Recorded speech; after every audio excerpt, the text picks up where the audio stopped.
Hey guys, in this video, I will show you how to increase Outlook view size. Alright, so let's begin with the video. First, open your preferred web browser and go to the Outlook login page. After that, sign into your account.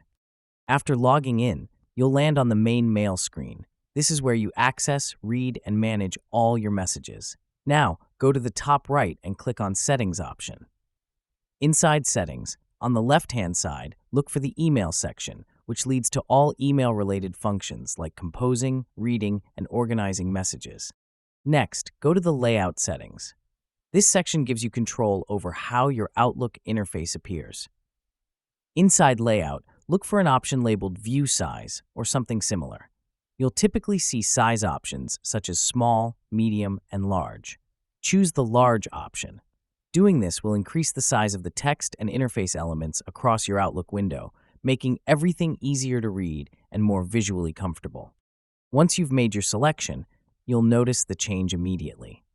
And that's it. So that is how you can increase Outlook view size. So that's all for this video. Thanks.